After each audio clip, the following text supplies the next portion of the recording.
This is Audible.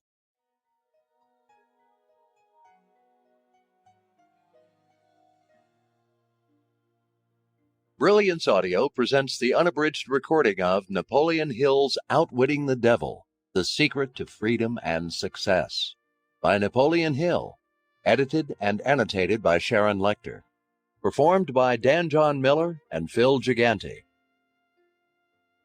Introduction by Sharon Lechter. Outwitting the Devil is the most profound book I have ever read.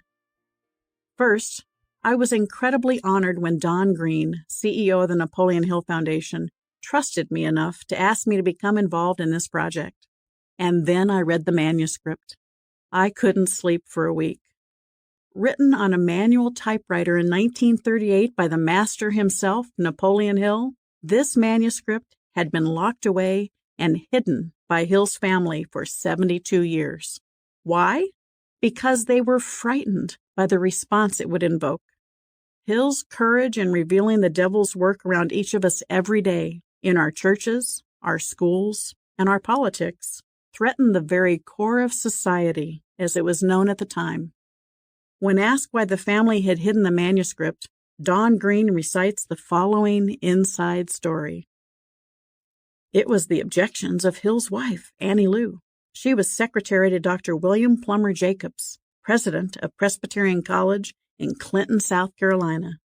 Jacobs was also owner of Jacobs Press and a public counselor to a group of South Carolina textile firms. Jacobs hired Hill to come to Clinton to work for him, and Annie Lou did not want the book published because of the role of the devil. She feared the response from organized religion, and maybe for Hill's job. Even though Hill died in 1970, Annie Lou did not die until 1984. Upon Annie Lou's death, the manuscript came into the possession of Dr. Charlie Johnson, then the president of the Napoleon Hill Foundation. Charlie was the nephew of Annie Lou Hill. Charlie's wife, Frankie, knew and shared Annie Lou's feelings. Frankie told Charlie that she did not want the manuscript published while she was alive either.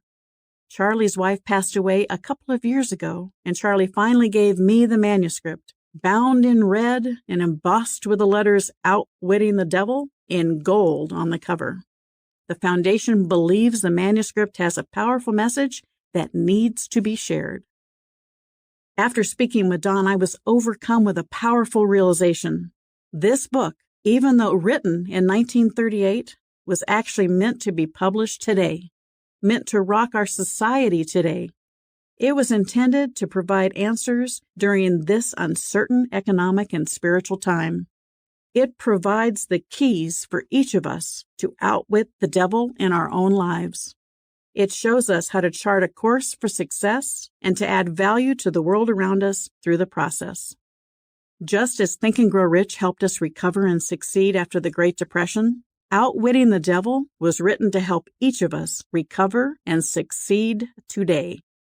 You may ask if Hill believes his conversation with the devil was real, or was it merely imaginary?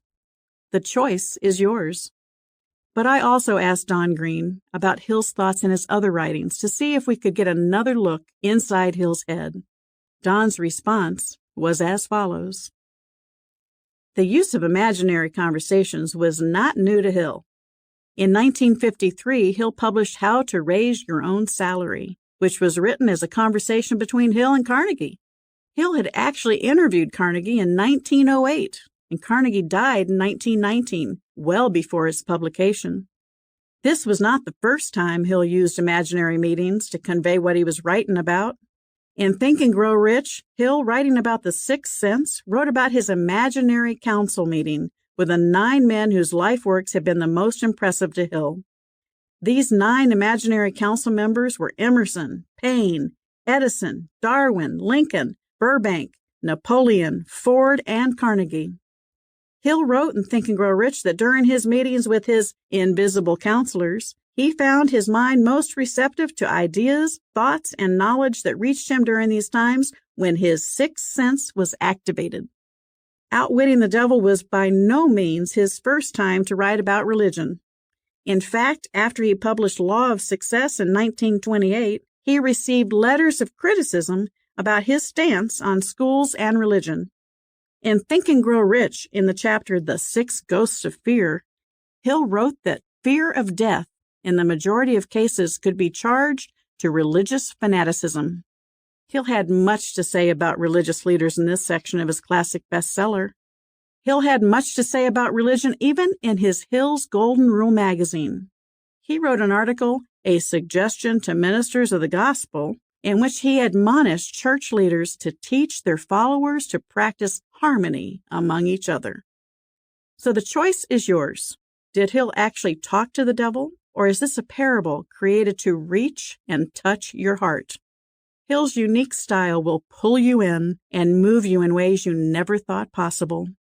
The words in this book are Hill's own. Since the original manuscript was quite lengthy, I edited with careful precision to preserve the profound impact of his message. I have kept his original language in place even when modern grammar may have dictated adjustments. In an effort to highlight certain issues, bring clarity to his words, and show how his predictions have become realities, I have added some thoughts throughout the manuscript. Please enjoy this powerful book and share it with your friends and family. The power in Hill's words can and will change your life. Sharon Lecter. Chapter 1. My First Meeting with Andrew Carnegie. For more than a quarter of a century, my major purpose has been that of isolating and organizing into a philosophy of achievement the causes of both failure and success, with the object of being helpful to others who have neither the inclination nor the opportunity to engage in this form of research. My labor began in 1908 as the result of an interview that I had with the late Andrew Carnegie. I frankly told Mr. Carnegie that I wished to enter law school, and that I had conceived the idea of paying my way through school by interviewing successful men and women, finding out how they came by their success, and writing stories of my discoveries for magazines. At the end of our first visit, Mr. Carnegie asked whether or not I possessed enough courage to carry out a suggestion he wished to offer me. I replied that courage was about all I did have, and that I was prepared to do my best to carry out any suggestion he cared to offer. He then said, "Your idea of writing stories about men and women who are successful is commendable, as far as it goes, and I have no intention of trying to discourage you from carrying out your purpose. But I must tell you that if you wish to be of enduring service, not only to those now living, but to posterity as well, you can do so if you will take the time to organize all of the causes of failure, as well as all of the causes of success. There are millions of people in the world who have not the slightest conception of the causes of success and failure. The schools and colleges teach practically everything except the principles of individual achievement. They require young men and women to spend from 4 to 8 years acquiring abstract knowledge, but do not teach them what to do with this knowledge after they get it. The world is in need of a practical, understandable philosophy of achievement, organized from the factual knowledge gained from the experience of men and women in the great university of life. In the entire field of philosophy, I find nothing which even remotely resembles the sort of philosophy which I have in mind. We have few philosophers who are capable of teaching men and women the art of living. It seems to me that here is an opportunity which should challenge an ambitious young man of your type. But ambition alone is not enough for this task which I have suggested. The one who undertakes it must have courage and tenacity. The job will require at least 20 years of continuous effort, during which the one who undertakes it will have to earn his living from some other source, because this sort of research is never profitable at the outset, and generally those who have contributed to civilization through work of this nature have had to wait 100 years or so after their own funerals to receive recognition for their labor. 20 years of labor with no pay and possibly no recognition? How would you respond to this offer? As he discusses later, Hill accepted Carnegie's challenge, and with a letter of introduction from Carnegie, set about interviewing the giants of that time, including Theodore Roosevelt, Thomas Edison, John D. Rockefeller, Henry Ford, Alexander Graham Bell, King Gillette, founder of the Gillette Safety Razor Company, and many others. His effort ultimately culminated in the publication of several books, including the 8-volume Law of Success, and Think and Grow Rich after more than 25 years of research.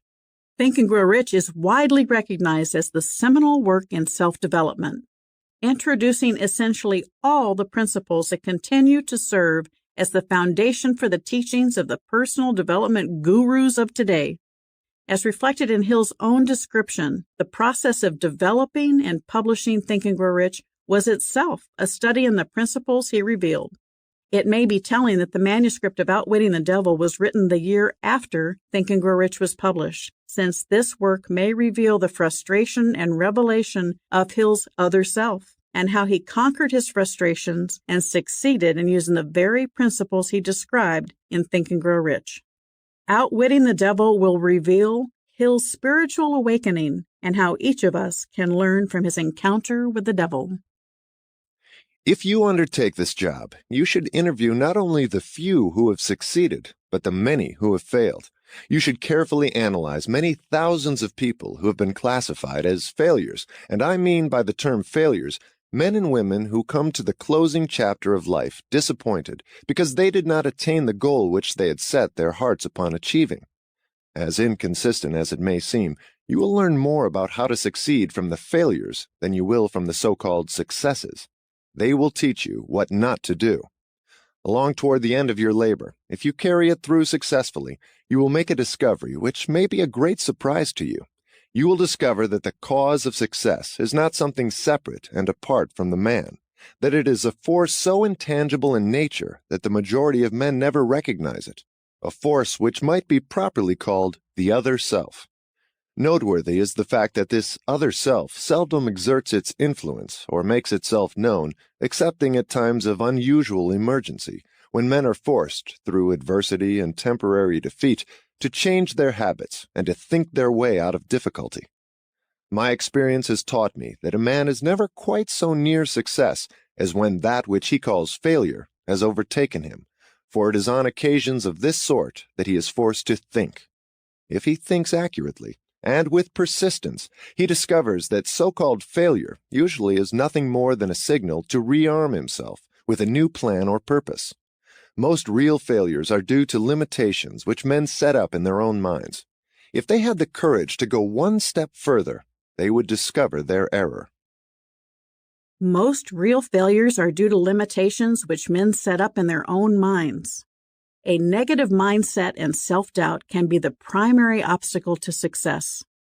With the current economic downturn, far too many people who have all their life done everything right are now, for the first time, facing severe economic adversity. The greatest barrier to their recovery is their own fear and self-doubt instilled by their recent experience. Have you allowed the current economic downturn to overtake you? Have self-doubt and self-sabotage held you back from reaching your dreams? Are you your own worst enemy? In Think and Grow Rich, Hill told the story of R.U. Darby, a gold prospector. Frustrated when a rich vein of gold apparently ran out, Darby sold his gold claim for a pittance to the town junkman. The junkman brought in the right expert advisors and found that Darby would have rediscovered the vein had he moved his digging a mere 3 feet. Had Darby persevered, he would have made his fortune, but he gave up and abandoned his dreams when he was only 3 feet from gold.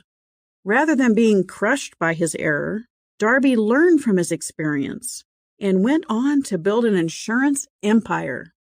Will you abandon your quest just before reaching great success, when you are only 3 feet from gold? You can listen to how many of today's icons persevered through difficult situations in the book 3 Feet from Gold. Begin life anew. Mr. Carnegie's speech reshaped my entire life and planted in my mind a burning purpose which has driven me ceaselessly, and this despite the fact that I had but a vague idea as to what he meant by the term other self. During my labor of research into the causes of failure and success, I have had the privilege of analyzing more than 25,000 men and women who were rated as failures, and over 500 who were classed as successful. Many years ago, I caught my first glimpse of that other self Mr. Carnegie had mentioned.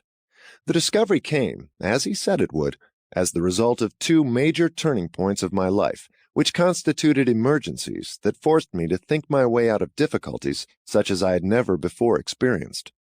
I wish it were possible to describe this discovery without the use of the personal pronoun, but this is impossible because it came through personal experiences from which it cannot be separated. To give you the complete picture, I shall have to go back to the first of these two major turning points and bring you up to the discovery, step by step.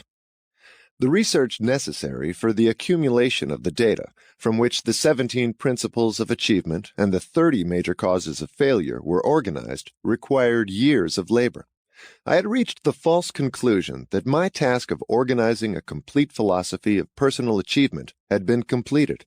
Far from having been completed, my work had merely begun. I had erected the skeleton of a philosophy by organizing the 17 principles of achievement and the 30 major causes of failure, but that skeleton had to be covered with the flesh of application and experience. Moreover, it had to be given a soul through which it might inspire men and women to meet obstacles without going down under them. The soul, which had yet to be added, as I discovered later, became available only after my other self made its appearance, through two major turning points of my life. Resolving to turn my attention, and whatever talents I might possess, into monetary returns through business and professional channels, I decided to go into the profession of advertising, and I became the advertising manager of the LaSalle Extension University of Chicago. Everything went along beautifully for 1 year, at the end of which I was seized by a violent dislike for my job and resigned. I then entered the chain store business with the former president of the LaSalle Extension University and became the president of the Betsy Ross Candy Company. Unfortunate, or what seemed to me at the time to be unfortunate, disagreements with business associates disengaged me from that undertaking.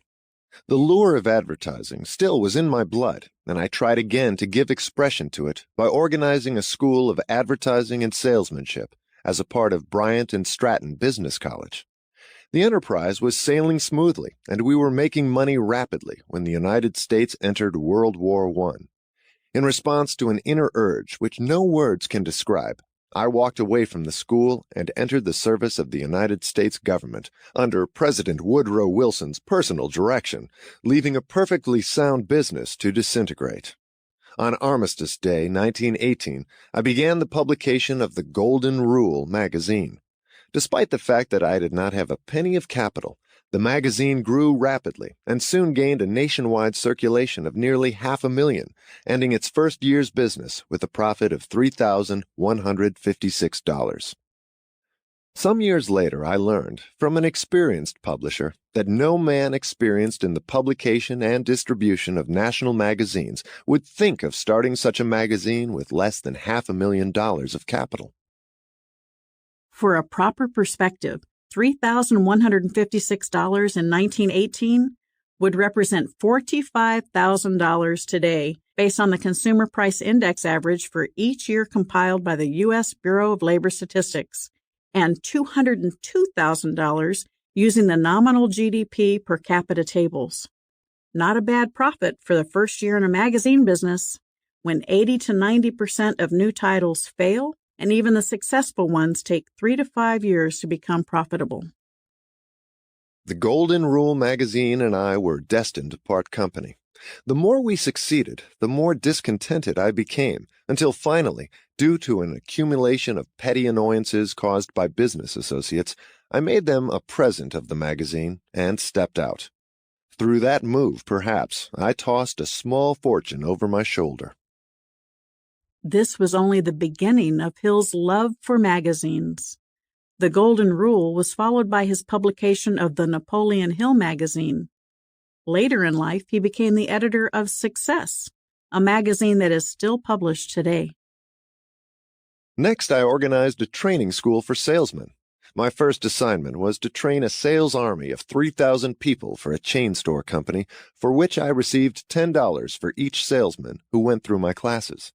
Within 6 months, my work had netted me a little over $30,000.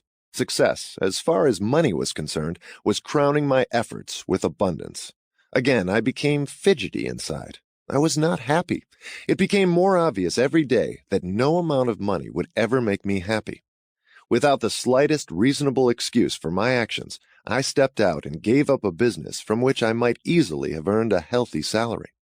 My friends and business associates thought I was crazy, and they were not backward about saying so. Frankly, I was inclined to agree with them, but there seemed nothing I could do about it. I was seeking happiness, and I had not found it. At least that is the only explanation I could offer for my unusual actions. What man really knows himself? Again, I became fidgety inside. I was not happy. It became more obvious every day that no amount of money would ever make me happy. I could have written this about myself a few years ago. But when I took action by leaving a situation that, although financially rewarding, was no longer aligned with my personal mission, new doors of opportunity opened for me. It turned out to be the best decision of my professional life. Can you think of a time in your life when you made a difficult decision, but knew it was the right one, even when others questioned you? That was during the late fall of 1923. I found myself stranded in Columbus, Ohio, without funds, and worse still, without a plan by which to work my way out of my difficulty. It was the first time in my life that I had actually been stranded because of lack of funds. Many times previously, I had found money to be rather shy, but never before had I failed to get what I needed for my personal conveniences. The experience stunned me. I seemed totally at sea as to what I could or should do. I thought of a dozen plans by which I might solve my problem, but dismissed them all as being either impractical or impossible of achievement. I felt like one who was lost in a jungle without a compass. Every attempt I made to work my way out brought me back to the original starting point. For nearly 2 months, I suffered with the worst of all human ailments, indecision. I knew the 17 principles of personal achievement, but what I did not know was how to apply them. Without knowing it, I was facing one of those emergencies of life through which, Mr. Carnegie had told me, men sometimes discover their other selves. My distress was so great that it never occurred to me to sit down and analyze its cause and seek its cure. The worst of all human ailments, indecision. Have you ever felt paralyzed by indecision? This was the first major turning point in Napoleon Hill's life.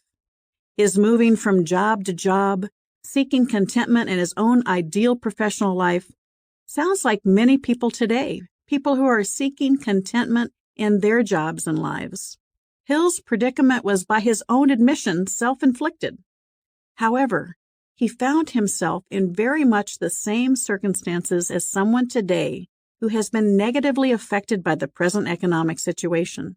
Hill took advantage of his temporary defeat, using it as a spur to force himself into thought and analysis to find his other self. If you have been dealt a blow by economic circumstances, you too can use it as a lever and motivation to find your other self. Defeat is converted into victory. One afternoon, I reached a decision through which I found the way out of my difficulty.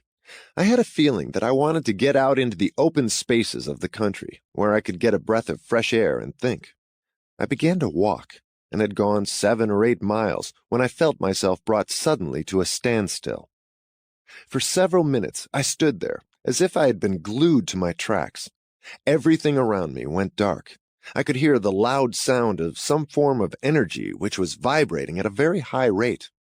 Then my nerves became quiet, my muscles relaxed, and a great calmness came over me. The atmosphere began to clear, and as it did so, I received a command from within, which came in the form of a thought, as near as I can describe it. The command was so clear and distinct that I could not misunderstand it. In substance, it said, "The time has come for you to complete the philosophy of achievement which you began at Carnegie's suggestion. Go back home at once and begin transferring the data you have gathered from your own mind to written manuscripts." My other self had awakened. For a few minutes, I was frightened. The experience was unlike any I had ever undergone before. I turned and walked rapidly until I reached home. As I approached the house, I saw my 3 little boys looking out of a window of our house at our neighbor's children, who were dressing a Christmas tree in the house next door. Then I recalled that it was Christmas Eve. Moreover, I recalled, with a feeling of deep distress such as I had never known before, that there would be no Christmas tree at our house. The look of disappointment on the faces of my children reminded me painfully of that fact.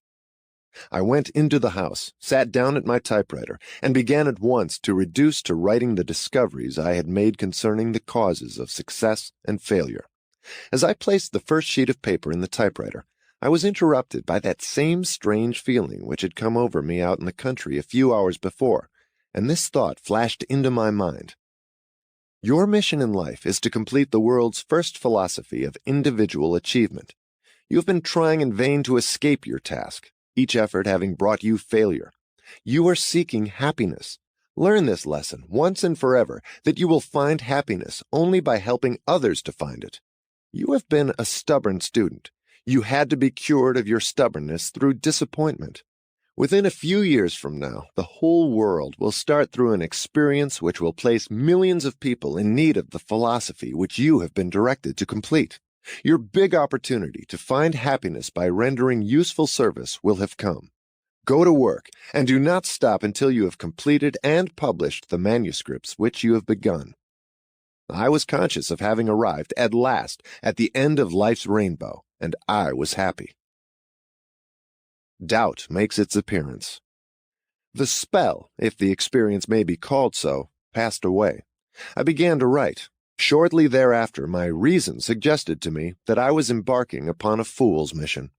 The idea of a man who was down and almost out, presuming to write a philosophy of personal achievement, seemed so ludicrous that I laughed hilariously, perhaps scornfully.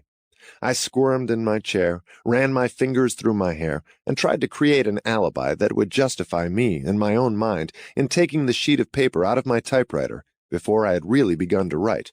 But the urge to continue was stronger than the desire to quit. I became reconciled to my task and went ahead. The urge to continue was stronger than the desire to quit. Remember that time when you wanted to quit, but something drove you to keep going? It may have been your other self. Looking backward now, in the light of all that has happened, I can see that those minor experiences of adversity through which I had passed were among the most fortunate and profitable of all of my experiences. They were blessings in disguise because they forced me to continue a work which finally brought me an opportunity to make myself more useful to the world than I might have been had I succeeded in any previous plan or purpose. For almost 3 months, I worked on those manuscripts, completing them during the early part of 1924. As soon as they had been completed, I felt myself again being lured by the desire to get back into the great American game of business. Succumbing to the lure, I purchased the Metropolitan Business College in Cleveland, Ohio, and began to lay plans for increasing its capacity. By the end of 1924, we had developed and expanded by adding new courses until we were doing a business nearly double the best previous record the school had ever known. Again, the germ of discontentment began to make itself felt in my blood. Again, I knew that I could not find happiness in that sort of endeavor. I turned the business over to my associates and went on the lecture platform, lecturing on the philosophy of achievement to the organization of which I had devoted so many of my previous years. One night I was booked to lecture in Canton, Ohio. Fate, or whatever it is that seems to sometimes shape the destiny of men, no matter how hard they may try to battle against it, again stepped into the picture and brought me face to face with a painful experience. In my Canton audience sat Don R. Mellett, publisher of the Canton Daily News. Mr. Mellett became so thoroughly interested in the philosophy of individual achievement on which I lectured that night that he invited me to come to see him the following day. That visit resulted in a partnership agreement which was to have taken place on the 1st of the following January, when Mr. Mellett planned to resign as publisher of the Daily News to take charge of the business and publishing of the philosophy on which I had been working. However, in July 1926, Mr. Mellett was murdered by Pat McDermott, an underworld character, and a Canton, Ohio policeman, both of whom were sentenced to life imprisonment. He was murdered because he was exposing in his newspaper a hookup between the bootleggers and certain members of the Canton police force. The crime was one of the most shocking that the Prohibition era produced. The July 1926 murder of crusading journalist Donald Ring Mellett, the editor of the Canton, Ohio Daily News, was one of the most publicized crimes in the 1920s. In 1925, Mellett had discovered widespread corruption within the Canton police force and embarked on an anti-vice, anti-corruption editorial campaign, targeting, among others, the Canton police chief. Hill was reported to have asked Ohio's governor to initiate an investigation of the corruption, a detail not reflected in Hill's account. Local underworld figures and at least one Canton police officer hired Patrick McDermott, an ex-con from Pennsylvania, to silence Mellett. Mellett was gunned down outside his home. As the story goes, gunmen were also lying in wait for Hill, but a fortuitous automotive breakdown kept him out of their way. On July 17, the New York Times reported in an article titled, "More Death Threats Follow the Slaying of Canton Editor," that the citizens of Canton are terror-stricken by threats of further killings by the rulers of the gamblers, bootleggers, and other criminals. As recounted by Hill, after hearing of Mellett's murder and receiving an anonymous warning to get out of town, he fled to West Virginia. In large part due to the work of a private detective hired by the Stark County prosecutor, McDermott, 2 local gangsters, and a former police detective were ultimately convicted of Mellett's murder.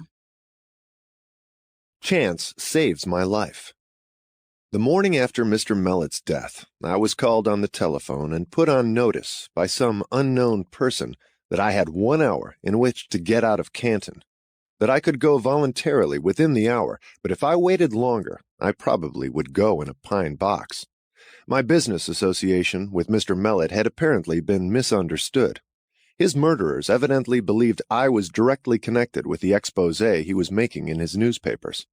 I did not wait for the 1 hour time limit to expire, but immediately got into my automobile and drove down to the home of relatives in the mountains of West Virginia, where I remained until the murderers had been placed in jail. That experience came well within the category described by Mr. Carnegie as an emergency that forces men to think.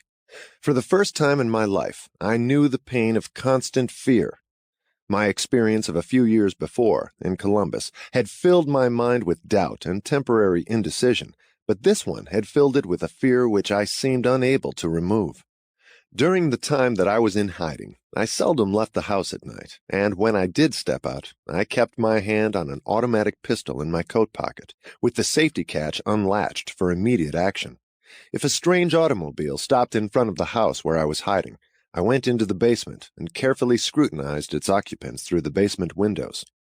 After some months of this sort of experience, my nerves began to crack. My courage had completely left me. The ambition which had heartened me during the long years of labor in my search for the causes of failure and success also had departed. Slowly, step by step, I felt myself slipping into a state of lethargy from which I was afraid I should never be able to emerge. The feeling must have been closely akin to that experienced by one who suddenly steps into quicksand and realizes that every effort to extricate himself carries him just so much deeper. Fear is a self-generating morass. If the seed of insanity had been in my makeup, surely it would have germinated during those months of living death. Foolish indecision, irresolute dreams, doubt, and fear were my mind's concern day and night. The emergency I faced was disastrous in 2 ways. First, the very nature of it kept me in a constant state of indecision and fear. Secondly, the forced concealment kept me in idleness with its attendant heaviness of time, which I naturally devoted to worry.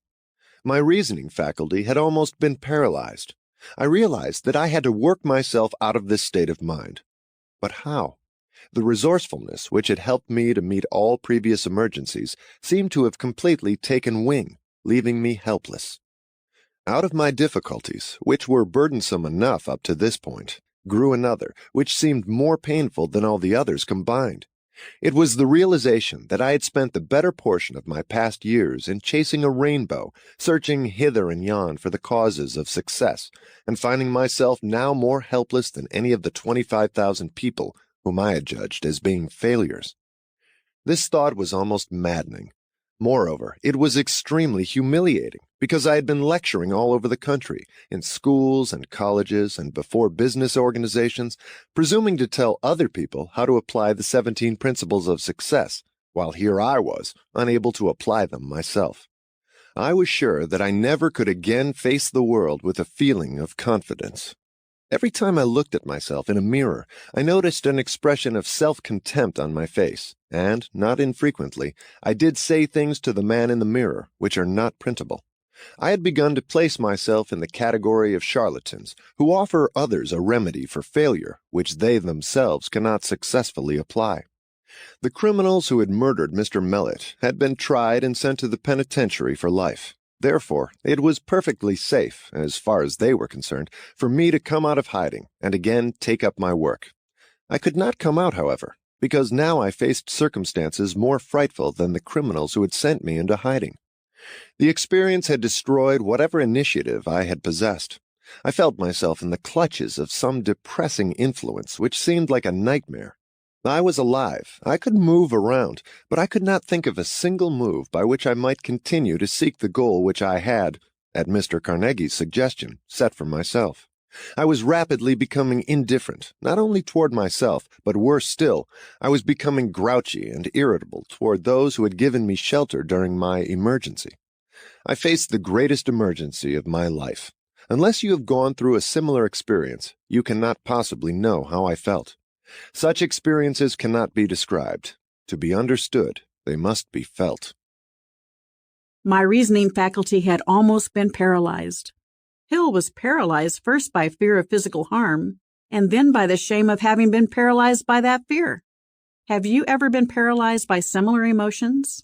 When you are faced with your own emergency, fear can either motivate you or paralyze you. By recognizing that you have a choice and reacting positively to your fears, you can permanently change your life for the better.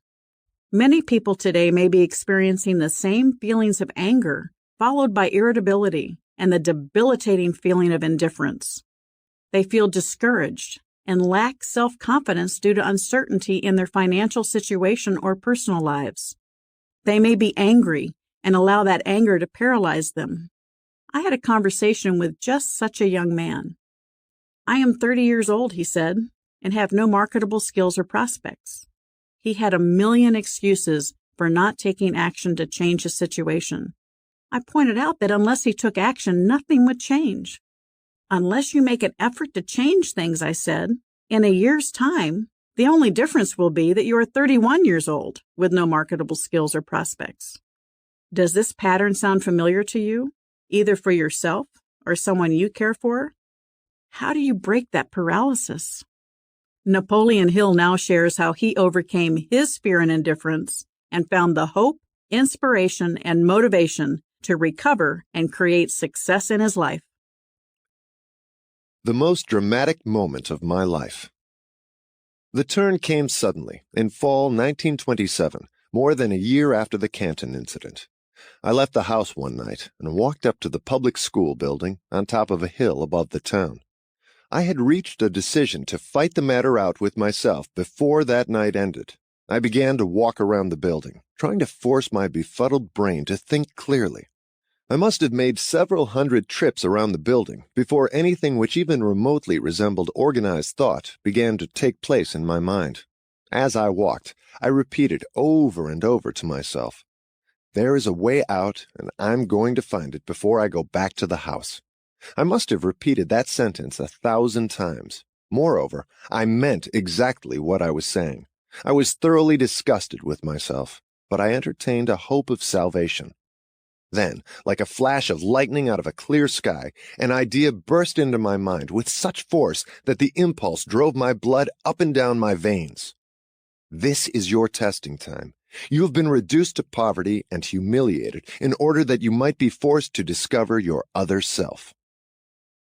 If today's economic times have dealt you a blow, moving you toward poverty, embarrassing you, or damaging your self-confidence, consider it a test, just as Napoleon Hill did in the late 1920s and early 1930s. Force yourself to discover your other self.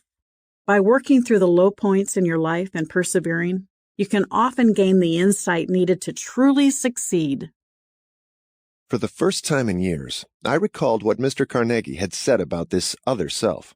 I recalled now that he said I would discover it toward the end of my labor of research into the causes of failure and success, and that the discovery usually came as the result of an emergency, when men are forced to change their habits and to think their way out of difficulty. I continued to walk around the schoolhouse, but now I was walking on air. Subconsciously, I seemed to know that I was about to be released from the self-made prison into which I had cast myself. I realized that this great emergency had brought me an opportunity, not merely to discover my other self, but to test the soundness of the philosophy of achievement which I had been teaching others as being workable. Soon I would know whether it would work or not. I made up my mind that if it did not work, I would burn the manuscripts I had written and never again be guilty of telling other people that they were the masters of their fate, the captains of their souls. Hill is paraphrasing from the poem Invictus, published in 1888 by William Ernest Henley, 1849 to 1903. Out of the night that covers me, black as the pit from pole to pole, I thank whatever gods may be for my unconquerable soul. In the fell clutch of circumstance, I have not winced nor cried aloud. Under the bludgeonings of chance, my head is bloody but unbowed. Beyond this place of wrath and tears looms but the horror of the shade, and yet the menace of the years finds and shall find me unafraid. It matters not how strait the gate, how charged with punishments the scroll. I am the master of my fate. I am the captain of my soul. The full moon was just rising over the mountaintop. I had never seen it shine so brightly before. As I stood gazing at it, another thought flashed into my mind. It was this: you have been telling other people how to master fear and how to surmount the difficulties which arise out of the emergencies of life. From now on you can speak with authority, because you are about to rise above your own difficulties with courage and purpose, resolute and unafraid. With that thought came a change in the chemistry of my being, which lifted me into a state of exultation I had never before known. My brain began to clear itself of the state of lethargy into which it had lapsed. My faculty of reason began to work once more. For a brief moment, I was happy to have had the privilege of going through those long months of torment, because the experience provided an opportunity for me to test the soundness of the principles of achievement which I had so laboriously wrested from my research. When this thought came to me, I stopped still, drew my feet closely together, saluted, I did not know what or whom, and stood rigidly at attention for several minutes.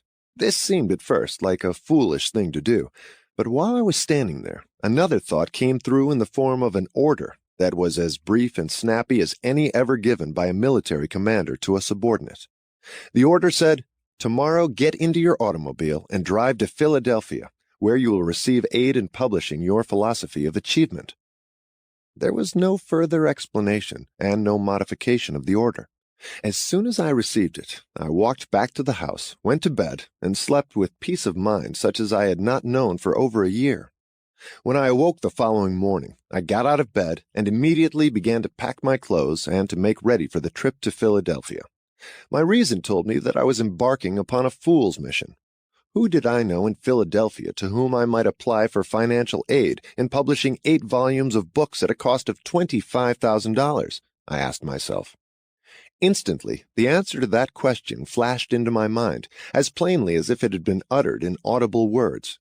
You are following orders now, instead of asking questions. Your other self will be in charge during this trip. There was another condition which seemed to make my preparation to go to Philadelphia absurd. I had no money. This thought had barely occurred to me when my other self exploded it by giving another sharp order, saying, "Ask your brother-in-law for $50, and he will lend it to you." The order seemed definite and final. Without further hesitation, I followed instructions. When I asked my brother-in-law for the money, he said, "Why, certainly you can have $50, but if you are going to be gone very long, you had better take $100. I thanked him and said I thought $50 would be enough. I knew it was not enough, but that was the amount my other self had commanded me to ask for, and that is the amount I secured. I was greatly relieved when I found that my brother-in-law was not going to ask me why I was going to Philadelphia. If he had known all that had taken place in my mind during the previous night, he perhaps would have thought I should go to a psychiatric hospital for treatment instead of going to Philadelphia on a wild goose chase. My other self takes command. I left with my head telling me I was a fool, and my other self commanding me to ignore the challenge and carry out my instructions. I drove all night, arriving in Philadelphia early the next morning. My first thought was to look up a modestly priced boarding house where I could rent a room for about $1 a day. Here again, my other self took charge and gave the command to register at the most exclusive hotel in the city. With a little more than $40 of my remaining capital in my pocket, it seemed like financial suicide when I marched up to the desk and asked for a room, or rather, I should say, I started to ask for a room when my newly discovered other self gave the order to ask for a suite of rooms, the cost of which would about consume my remaining capital in 2 days. I obeyed. The bellboy picked up my bags, handed me my claim check for my automobile, and bowed me toward the elevator, as if I were the Prince of Wales. It was the first time in more than a year that any human being had shown me such deference. My own relatives, with whom I had been living, far from having shown me deference, had, so I imagined, felt I was a burden on their hands. And I am sure that I was, because no man in the frame of mind that I had been in for the past year could be anything other than a burden to all with whom he came into contact. It was becoming apparent that my other self was determined to wean me away from the inferiority complex which I had developed. I tossed the bellboy $1. I started to estimate what my hotel bill would be by the end of the week when my other self commanded me to get my mind entirely off of all thoughts of limitation and to conduct myself, for the time being, just as I would if I had all the money I wanted in my pockets. The experience I was passing through was both new and strange to me. I had never posed as being anything other than what I believed myself to be. For nearly half an hour, this other self gave orders which I followed to the letter during the subsequent period of my stay in Philadelphia. The instructions were given through the medium of thoughts which presented themselves in my mind with such force that they were readily distinguishable from my ordinary self-created thoughts. Hill took on the persona of the wealthy man he wanted to be. We strongly agree that to be wealthy, you need to think wealthy. It is also important to be in the right environment. Don Green, CEO of the Napoleon Hill Foundation, once told me, "I first bought my good suits from Sobel's, a custom clothing store, where Eastman Kodak executives shopped. The owner had a sign behind the register that said, 'If you want to be a success, you must first dress the part.' However, we recommend moderation in trying to emulate Mr. Hill in spending money that he did not have." I received strange orders from a strange source. My instructions began in this fashion. You are now completely in charge of your other self. You are entitled to know that 2 entities occupy your body, as in fact 2 similar entities occupy the body of each living person on earth. One of these entities is motivated by and responds to the impulse of fear. The other is motivated by and responds to the impulse of faith. For more than a year, you have been driven, like a slave, by the fear entity. Night before last, the faith entity gained control over your physical body, and you are now motivated by that entity. For the sake of convenience, you may call this faith entity your other self. It knows no limitations, has no fears, and recognizes no such word as impossible. You are directed to select this environment of luxury in a good hotel as a means of discouraging the return to power of the fear entity. That fear-motivated old self is not dead. It has merely been dethroned, and it will follow you around wherever you go, awaiting a favorable opportunity to step in and take charge of you again. It can gain control of you only through your thoughts. Remember this, and keep the doors to your mind tightly closed against all thoughts which seek to limit you in any manner whatsoever, and you will be safe. Do not permit yourself to worry about the money you will need for your immediate expenses. That will come to you by the time you must have it. Now, let us get down to business. First of all, you should know that the faith entity now in charge of your body performs no miracles, nor does it work in opposition to any of nature's laws. As long as it is in charge of your body, it will guide you when you call on it, through impulses of thought which it will place in your mind in carrying out your plans through the most logical and convenient natural media available. Above everything else, get this fact clearly fixed in your mind, that your other self will not do your work for you. It will only guide you intelligently in achieving for yourself the objects of your desires. Will you be guided by faith, or will you allow fear to overtake you?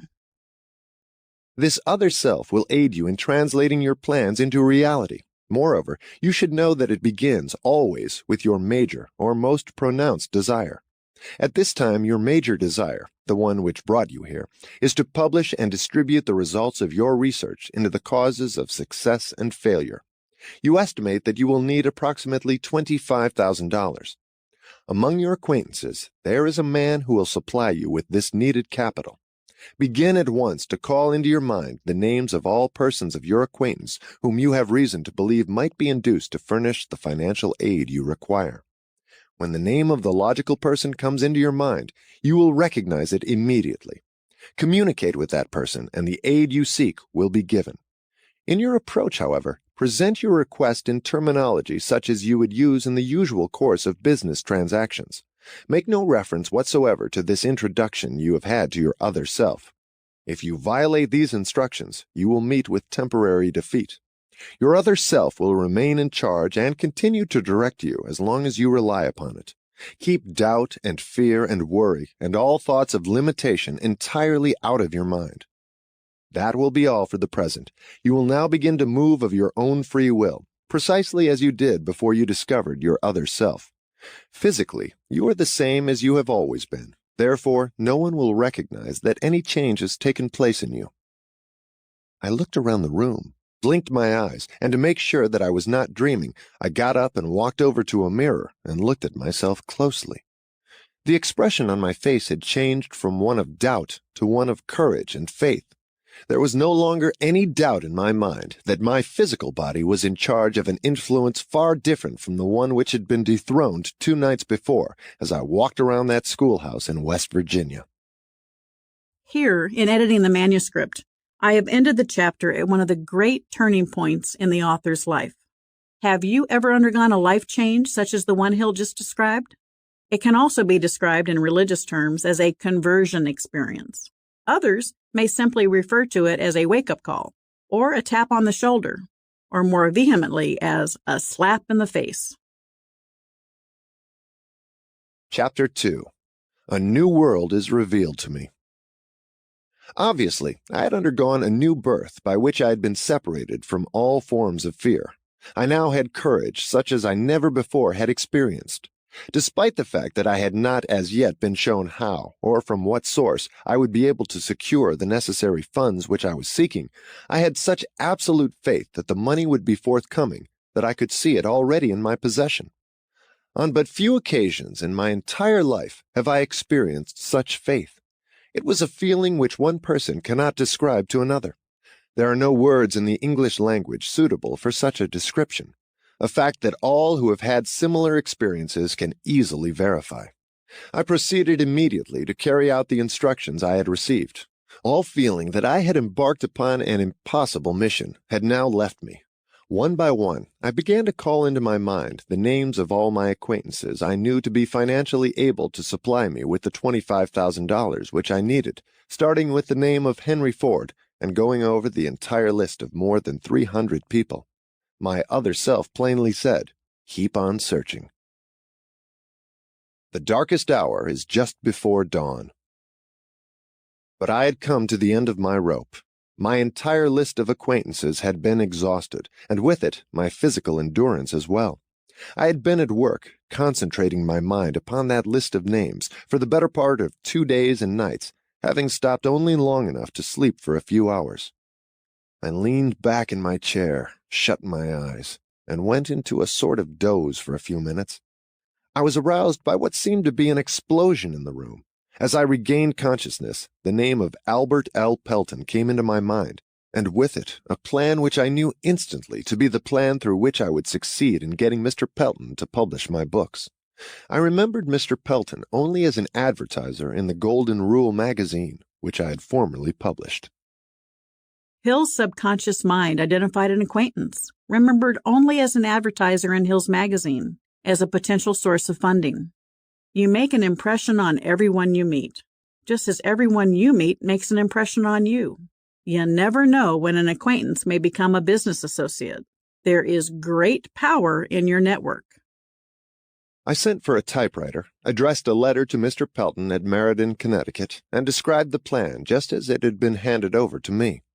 He answered by telegram, saying that he would be in Philadelphia to see me the following day.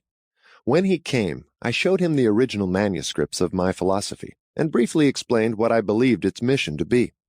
He turned through the pages of the manuscripts for a few minutes, then stopped suddenly and fixed his eyes on the wall for a few seconds and said, "I will publish your books for you." The contract was drawn, a substantial advance payment on royalties was given me, the manuscripts were turned over to him, and he took them back to Meriden. I did not ask him at the time what caused him to reach a decision to publish my books before he had read the manuscripts, but I do know that he supplied the necessary capital, printed the books, and assisted me in selling many thousands of sets of them to his own clientele of book buyers who were located in practically every English-speaking country in the world. My other self makes good. 3 months from the day that Mr. Pelton called on me in Philadelphia, a completed set of my books was placed on the table in front of me, and my income from the sale of the books began to run high enough for all my needs. These books are now in the hands of my students all over the world. My first royalty check from the sale of my books was for $850. As I opened the envelope in which it came, my other self said, "Your only limitation is the one which you set up in your own mind." Your only limitation is the one which you set up in your own mind. Does this statement ring as true for you as it does for me? So many times I have been my own worst enemy and needlessly held myself back through a lack of self-confidence. Hill wants us all to discover our other self so we can each reach our maximum potential.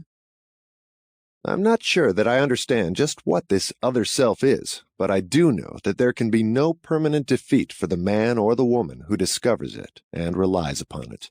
The day after Mr. Pelton came to see me in Philadelphia, my other self presented me with an idea which solved my immediate financial problem.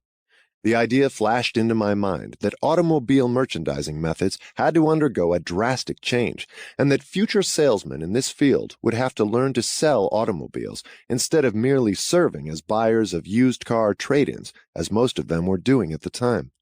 It also occurred to me that young men who had just finished college and who, therefore, knew nothing of the old tricks of automobile merchandising would be the material out of which this new brand of salesman could best be developed.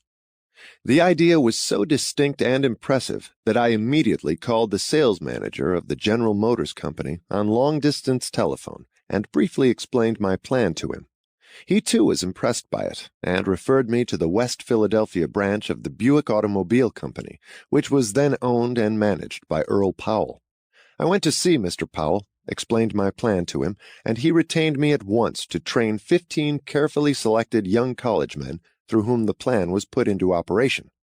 My income from that retainer was more than enough to take care of all of my expenses for the following 3 months until the returns from the sale of my books began to come in, including the cost of that expensive suite of rooms over which I had at first been so concerned. My other self had not disappointed me. The money I needed was in my hands at the proper time, just as I had been assured the money would be. By this time, I had been convinced that my trip to Philadelphia was by no means a fool's mission, as my reason had indicated it would be before I left West Virginia. From that time right up to this very minute, everything I have needed has come to me, and this despite the fact that the whole world has recently passed through a period of economic depression, when the bare necessities of life have not always been available to all people. Sometimes the arrival of the material things I needed has been a little late, but I can truthfully say that my other self has always met me at the crossroads when I have come to them, and indicated which path I should follow. The other self follows no precedents, recognizes no limitations, and always finds a way to accomplish desired ends. It may meet with temporary defeat, but not with permanent failure. I am as sure of the soundness of this statement as I am of the fact of being engaged in writing these lines. The other self may meet with temporary defeat, but not with permanent failure. How many times do we allow a temporary defeat to affect us as if it were a permanent failure, instead of learning from it and moving on? As Hill describes, he himself faced many setbacks along his journey, but each time he was able to find the seed of greater benefit and move on to greater successes. Meanwhile, I earnestly hope that some of the millions of men and women who have been wounded by the business depression and other unpleasant experiences will discover within themselves this strange entity which I have called my other self, and that the discovery will lead them, as it has led me, into a closer relationship with that source of power which surmounts obstacles and masters difficulties instead of being mastered by them. There is a great power to be discovered in your other self. Search sincerely, and you will find it. Hill's work was published during the Great Depression, and indeed helped millions of people find hope and courage to live in faith that they would find their own paths to success. I believe we can find many parallels between his time and our own. It is during periods of great stress that we find our will and our inner strength. With the current economic uncertainties, people are choosing or being forced to find new paths to provide for themselves and their families, and many will find great success. They will be the great stories of success we will be reading about in a few years from now. Will you be among those success stories, or still watching from the sidelines? Failure, a blessing in disguise. I have made another discovery as the result of this introduction to my other self, namely, that there is a solution for every legitimate problem, no matter how difficult the problem may seem. There is a solution for every legitimate problem, no matter how difficult the problem may seem. While this concept may be difficult to acknowledge when you're in the midst of the storm, hindsight generally proves it true. I have also discovered that there comes with every experience of temporary defeat and every failure and every form of adversity the seed of an equivalent benefit. Mind you, I did not say the full-blown flower of success, but the seed from which that flower may be made to germinate and grow. I know of no exception to this rule. The seed of which I speak may not always be observed, but you may be sure it is there in one form or another.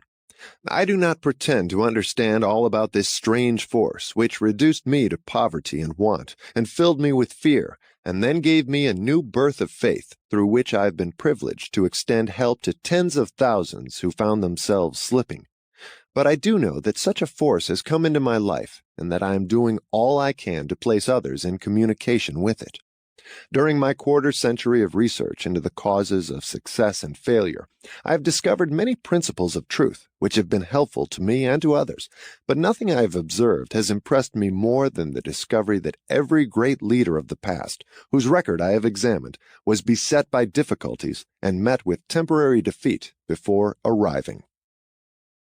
Every great leader of the past, whose record I have examined, was beset by difficulties and met with temporary defeat before arriving. Failure and temporary defeat are part of the journey to finding true success. From Christ on down to Edison, the men who have achieved most have been those who have met with the most stubborn forms of temporary defeat.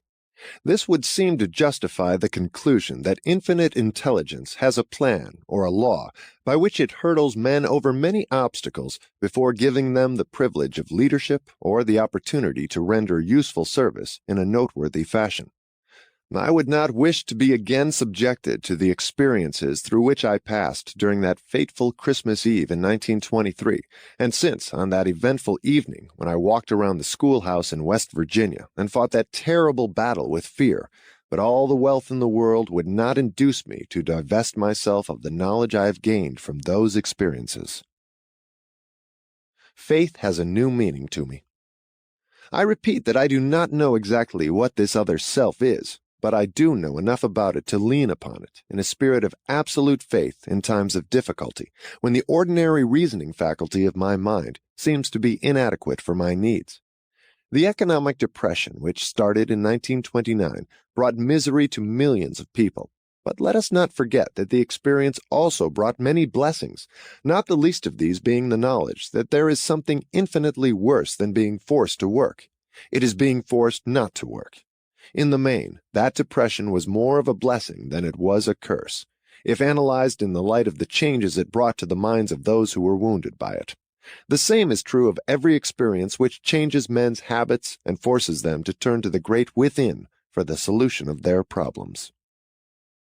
There is something infinitely worse than being forced to work. It is being forced not to work. In the main, that depression was more of a blessing than it was a curse, if analyzed in the light of the changes it brought. Is Hill being harsh here, or is he looking beyond the immediate cause and effect of economic disaster to the underlying spiritual result that comes from a true crisis? Can our present economic travails be more of a blessing than a curse? Can economic hardship, such as the loss of a job, be a blessing in disguise? Perhaps yes, if the result is the awakening of an entrepreneurial spirit and the creation of a new business. The time which I spent in seclusion in West Virginia was, by great odds, the most severe punishment of my life, but the experience brought blessings in the form of needed knowledge which more than offset the suffering which it cost me. These two results, the suffering and the knowledge gained from it, were inevitable. The law of compensation, which Emerson so clearly defined, made this result both natural and necessary. Ralph Waldo Emerson, 1803-1882. Explain the law of compensation in very clear terms. For everything you have missed, you have gained something else. And for everything you gain, you lose something else. In his journal dated January 8, 1826, he also wrote, "The whole of what we know is a system of compensations. Every defect in one manner is made up in another. Every suffering is rewarded, every sacrifice is made up, every debt is paid." What the future may hold for me in the way of disappointment through temporary defeat, I, of course, have no way of knowing. I do know, however, that no experience of the future can possibly wound me as deeply as have some of those of the past, because I am now on speaking terms at least with my other self. Since this other self took charge of me, I have come by useful knowledge, which I am sure I never would have discovered while my old fear entity was on the throne. For one thing, I have learned that those who meet with difficulties which seem insurmountable may, if they will do so, best overcome these difficulties by forgetting them for a time and helping others who have greater problems. The value of giving before trying to get. I am sure that no effort which we extend to those who are in distress can go without some form of adequate reward. Not always does the reward come from those to whom the service is rendered, but it will come from one source or another. I seriously doubt that any man can avail himself of the benefits of his other self as long as he is steeped in greed and avarice, envy and fear. But if I am wrong in this conclusion, then I still have the unusual honor of being one who has found peace of mind and happiness through a viewpoint that was not sound. I would prefer being thus wrong and happy to being right and unhappy. But this viewpoint is not wrong. As long as I remain on good terms with my other self, I shall be able to acquire every material thing that I need. Moreover, I shall be able to find happiness and peace of mind. What more could anyone else accomplish? The sole motive which inspired me to write this book was a sincere desire to be helpful to others by sharing with them as much as they may be prepared to accept of the stupendous fortune which became mine the moment I discovered my other self. This fortune, happily, is one that cannot be measured in material or financial terms alone, because it is greater than everything which such things represent. Material and financial fortunes, when reduced to their most liquid terms, are measurable in terms of bank balances. Bank balances are no stronger than banks. This other fortune of which I speak is measurable, not only in terms of peace of mind and contentment, but as manifested in those adept at prayer. My other self has taught me to concentrate upon my purpose and to forget about the plan by which it is to be attained when I go to prayer. I am not suggesting that material objects may be acquired without plans. What I am saying is that the power which translates one's thoughts or desires into realities has its source in an infinite intelligence which knows more about plans than the one doing the praying. Stating the case in another way, may it not be wise, when praying, to trust to the universal mind to hand over the plan best suited for the attainment of the object of that prayer? My experience with prayer has taught me that so often all which results from prayer is a plan, if the prayer is answered at all, a plan that is suited for the attainment of the object of the prayer through natural and material media. The plan must be transmuted through self-effort action. I know nothing about any form of prayer which can be induced to work favorably in a mind that is colored, in the slightest degree, by fear. Is prayer a part of your life? Do you trust God to hand over the plan best suited for the attainment of the object of your prayer? Do you acknowledge that in order for your plan to be successful, you must take action? A new way to pray. Since becoming better acquainted with my other self, my way of praying is different from what it was before.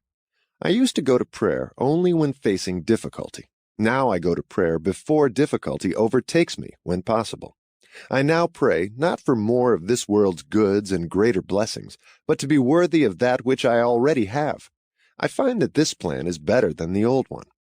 Infinite intelligence seems not at all offended when I give thanks and show that I am grateful for the blessings which have crowned my efforts. I was astounded when I first tried this plan of offering a prayer of thanks for what I already possessed, to discover what a vast fortune I had owned without being appreciative of it. For example, I discovered that I possessed a sound body which had never been seriously damaged by illness. I had a mind which was reasonably well balanced. I had a creative imagination through which I could render useful service to great numbers of people. I was blessed with all the freedom I desired, in both body and mind.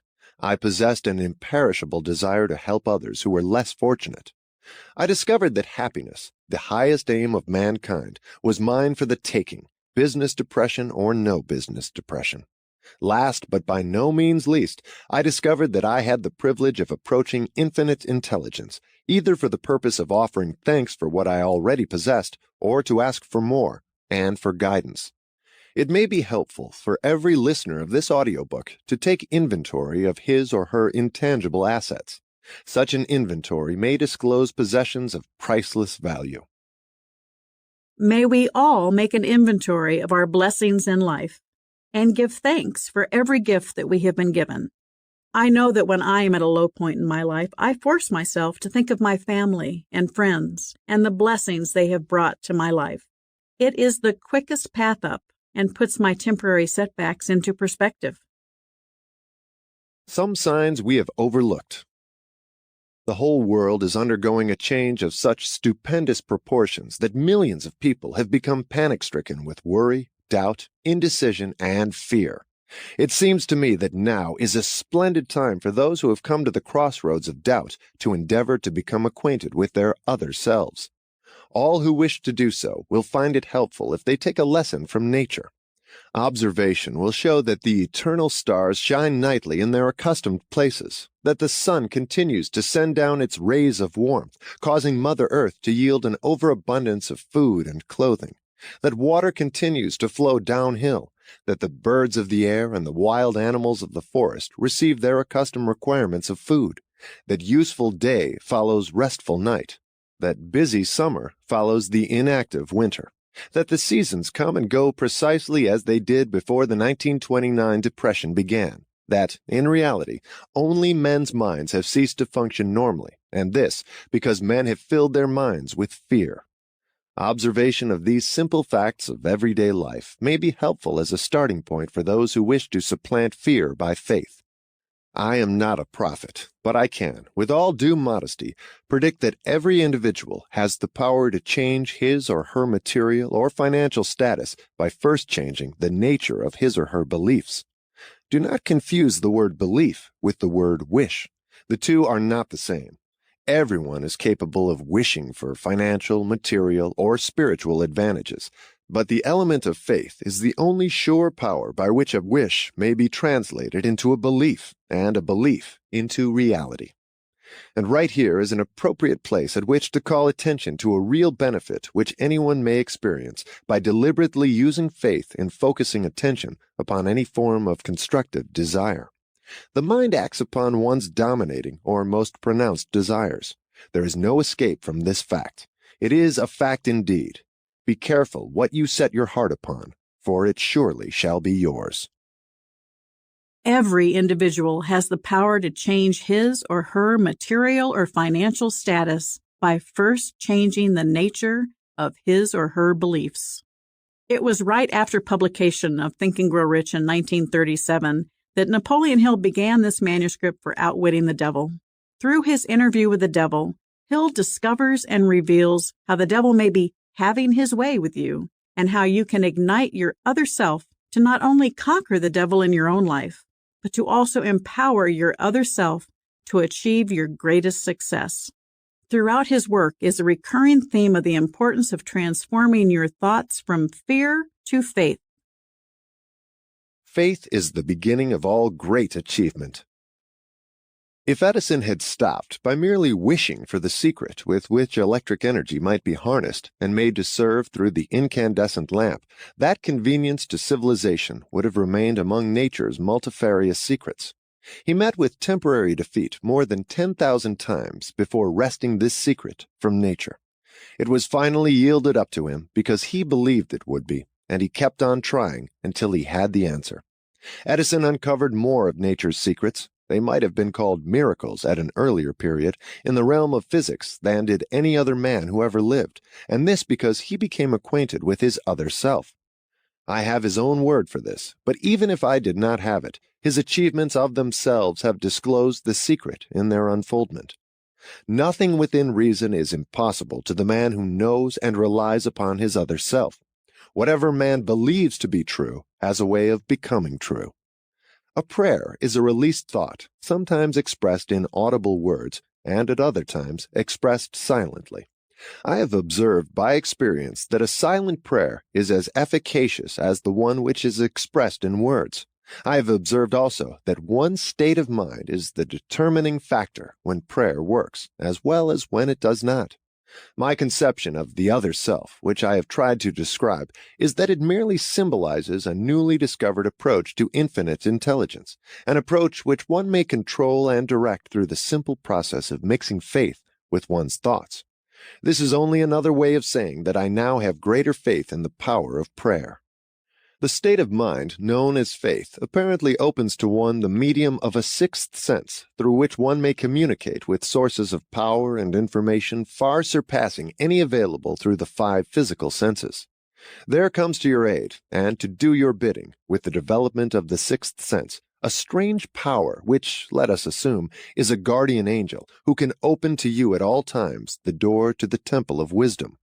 The sixth sense comes as near to being a miracle as anything I have ever experienced, and it appears so, perhaps because I do not understand the method by which this principle is operated. This much I do know, that there is a power, or a first cause, or an intelligence which permeates every atom of matter and embraces every unit of energy perceptible to man. That this infinite intelligence converts acorns into oak trees, causes water to flow downhill in response to the law of gravity, follows night with day and winter with summer, each maintaining its proper place and relationship to the other. This intelligence may aid in transmuting one's desires into concrete or material form.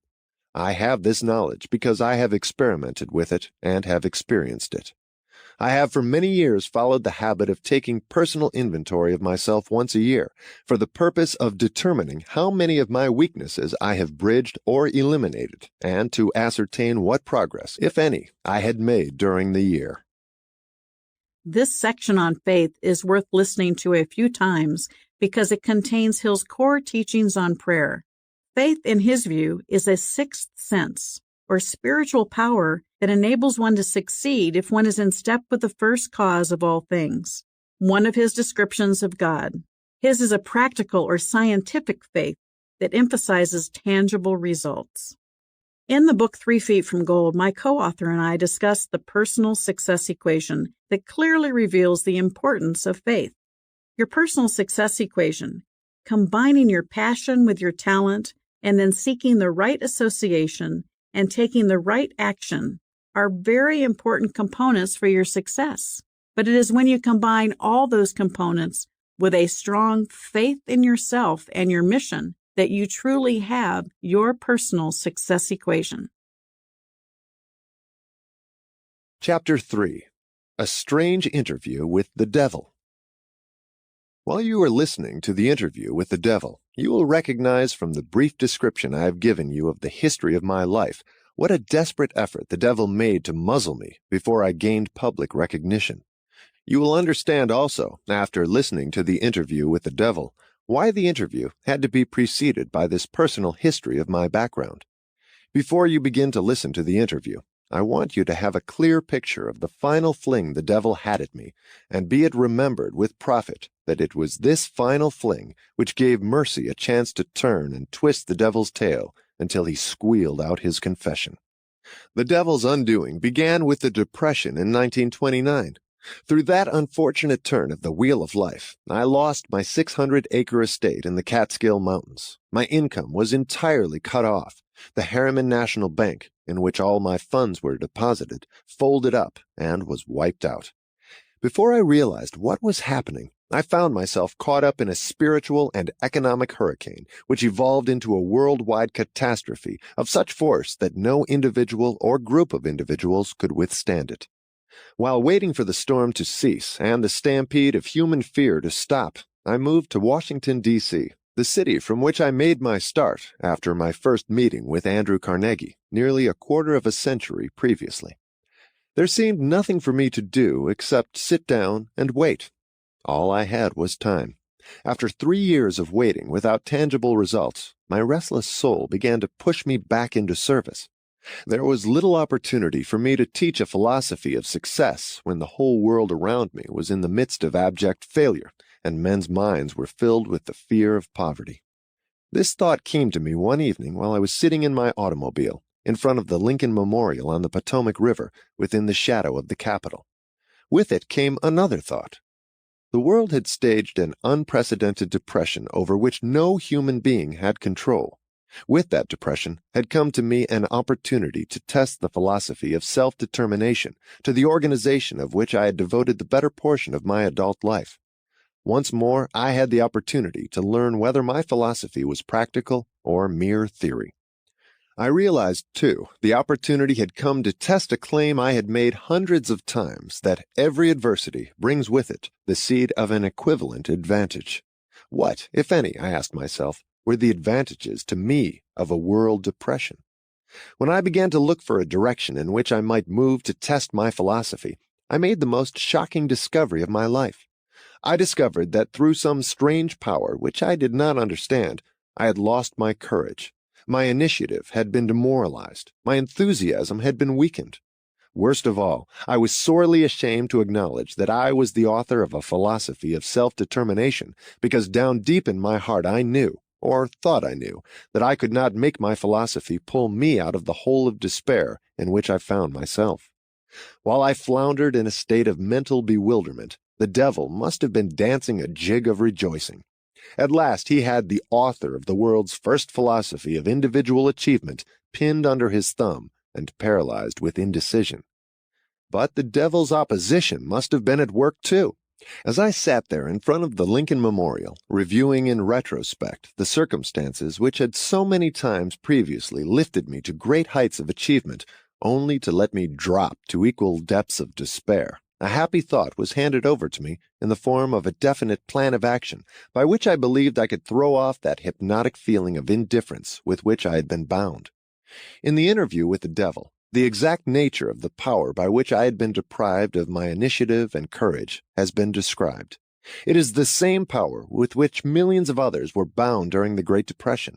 It is the chief weapon with which the devil ensnares and controls human beings. The sum and substance of this thought which came to me was this.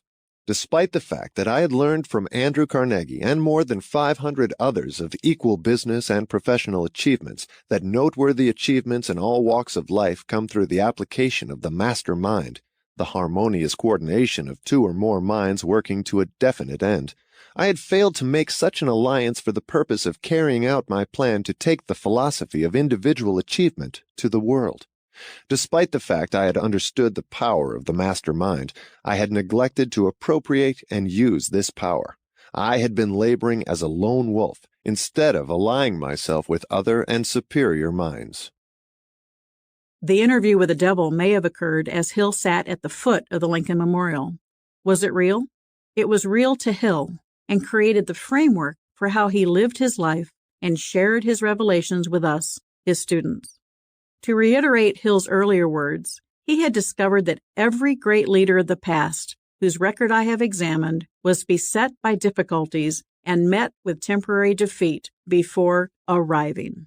Hill also describes in his works how these great leaders surrounded themselves with masterminds. They conquered their inner struggles with adversity and then used the power of the mastermind to propel their successes. Consider how you could form a mastermind group, a team, to help you overcome adversity and propel you to success. An analysis. Let us now briefly analyze the strange interview you are about to begin. Some who listen will want to ask after they finish it, did you really interview the devil, or did you merely interview an imaginary devil? Some may wish the answer to this question before they begin the interview. I will answer in the only truthful way I could answer, by saying that the devil I interviewed may have been real, just as he claimed to be, or he may have been the creation of my own imagination. Whichever he was, whether real or imaginary, is of little importance compared with the nature of the information conveyed through the interview. The important question is this: does the interview convey dependable information which may be helpful to people who are trying to find their places in the world? If it conveys that sort of information, no matter whether it is conveyed in the form of fact or fiction, then it is worthy of serious analysis through careful reading. I am not concerned in the least as to the real source of the information, or as to the real nature of the devil whose astounding story you are about to hear. I am concerned only with the fact that the devil's confession squares perfectly with what I have seen of life. I believe the interview does convey information of practical benefit to all who have not found life to be friendly, and the reason I believe so is the fact that I have made the central theme of this book yield to me all the happiness I need in the form best suited to my nature. I have had experience with enough of the principles mentioned by the devil to assure me that they will do exactly what he says they will. That is enough for me. So I pass the story of the interview on to you for whatever you may be able to make it pay in useful dividends. Perhaps you will get the greatest values if you accept the devil as being what he claims himself to be, relying upon his message for whatever it may bring you that you can use, and not worrying as to who the devil is or whether he exists.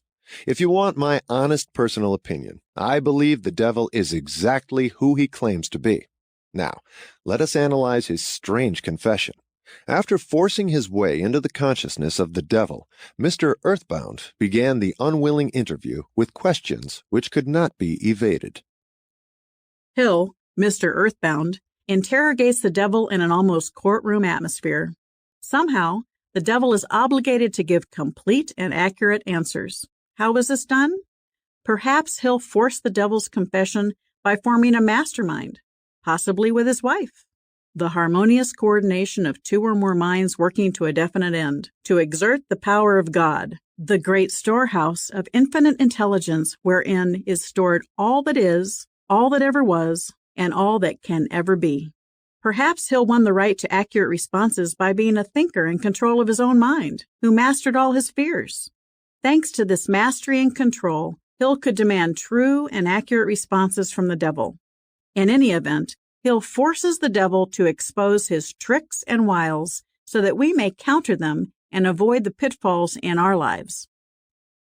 Here begins the interview with the devil. I have uncovered the secret code by which I can pick up your thoughts. I have come to ask you some very plain questions. I demand that you give me direct and truthful answers. Are you ready for the interview, Mr. Devil? Yes, I am. But you must address me with more respect. During this interview, you will address me as Your Majesty. By what right do you demand such royal respect? You should know I control 98% of the people of your world. Do you not think that entitles me to rate as royalty? I had an extremely adverse reaction to hearing the devil referred to as Your Majesty when I first read this interview. Then I realized that Hill probably intended to create just that reaction. Have you proof of your claim? Yes, plenty of it. Of what does your proof consist? Of many things. If you want answers, you will address me as Your Majesty. Some things you will understand, some you will not. In order that you may get my viewpoint, I shall describe myself and correct the false notions people have of me and my place of abode. That is a fine idea, Your Majesty. Start by telling me where you live, then describe your physical appearance. My physical appearance? Why, my dear Mr. Earthbound, I have no physical body. I would be handicapped by such an encumbrance as those in which you earthbound creatures live. I consist of negative energy, and I live in the minds of people who fear me. I also occupy 1/2 of every atom of physical matter and every unit of mental and physical energy. Perhaps you will better understand my nature if I tell you I am the negative portion of the atom. Oh, I see what you are preparing to claim. You are laying the foundation to say that if it were not for you, there would be no world, no stars, no electrons, no atoms, no human beings, nothing.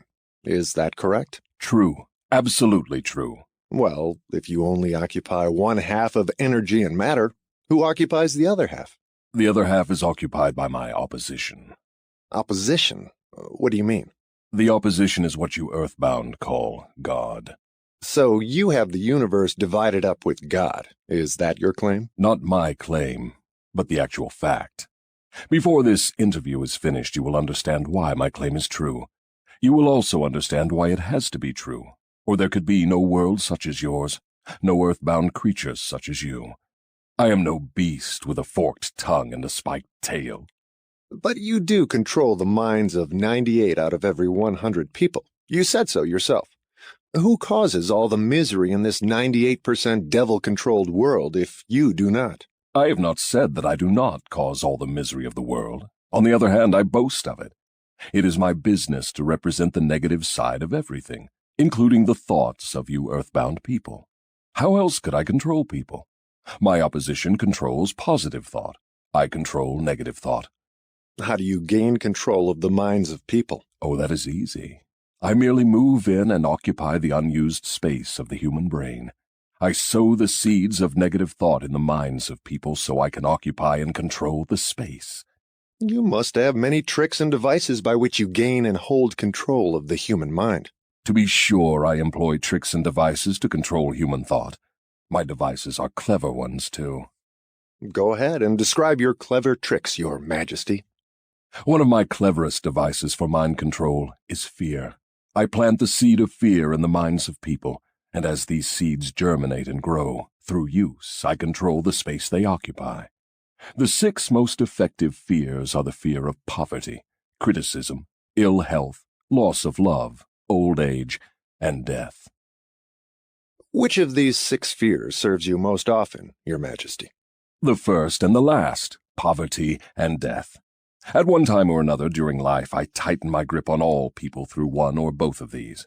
I plant these fears in the minds of people so deftly that they believe them to be their own creation. I accomplish this end by making people believe I am standing just beyond the entrance gate of the next life, waiting to claim them after death for eternal punishment.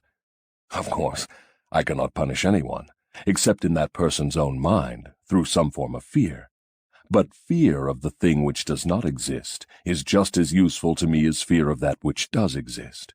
All forms of fear extend the space I occupy in the human mind. Your Majesty, will you explain how you gained this control over human beings? The story is too long to be told in a few words. It began over 1,000,000 years ago when the first man began to think.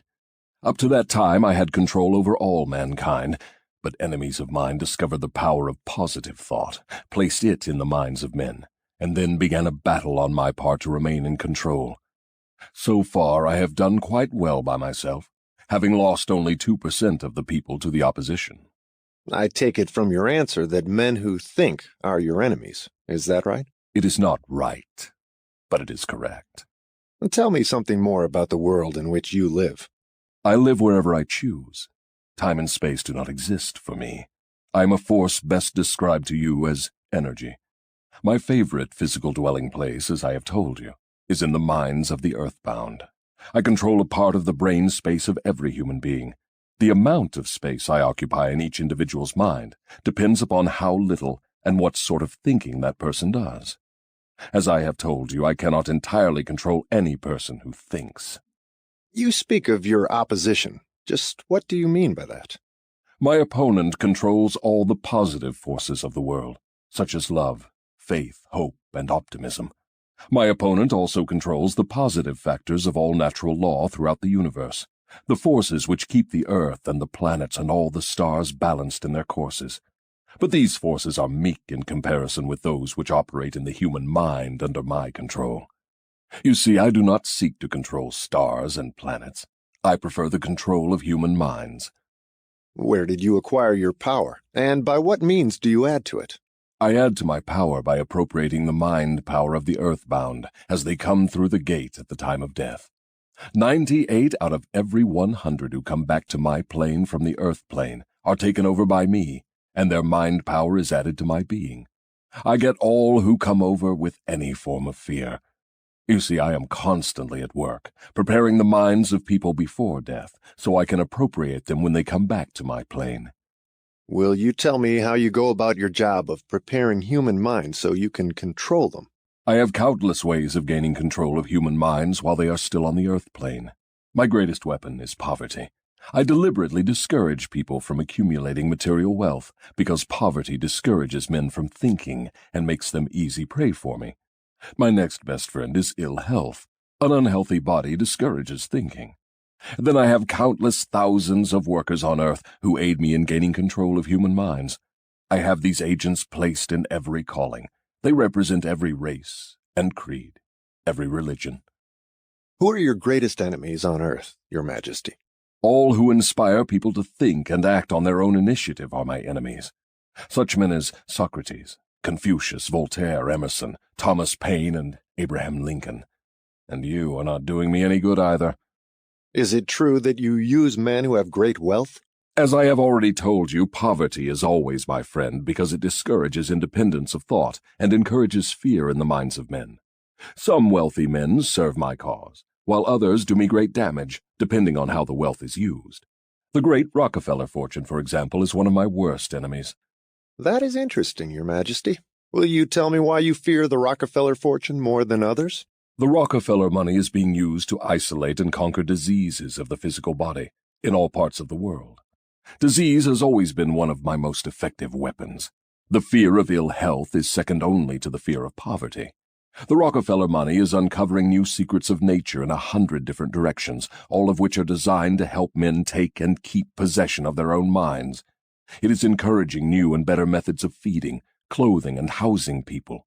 It is wiping out the slums in the large cities, the places where my favorite allies are found. It is financing campaigns for better government and helping to wipe out dishonesty in politics.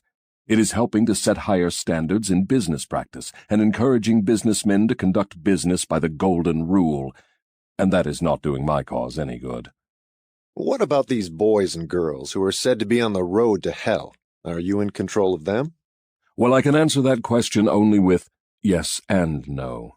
I have corrupted the minds of the young by teaching them to drink and smoke, but they have me baffled through their tendency to think for themselves. You say you have corrupted the minds of the young people with liquor and cigarettes. I can understand how liquor might destroy the power of independent thought, but do not see what cigarettes have to do with helping your cause. You may not know it, but cigarettes break down the power of persistence.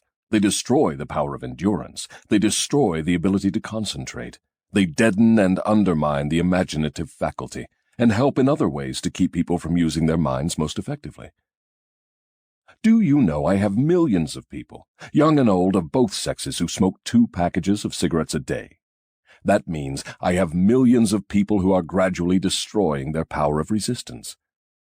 One day I shall add to their habit of cigarette smoking other thought-destroying habits, until I shall have gained control of their minds. Habits come in pairs, triplets, and quadruplets.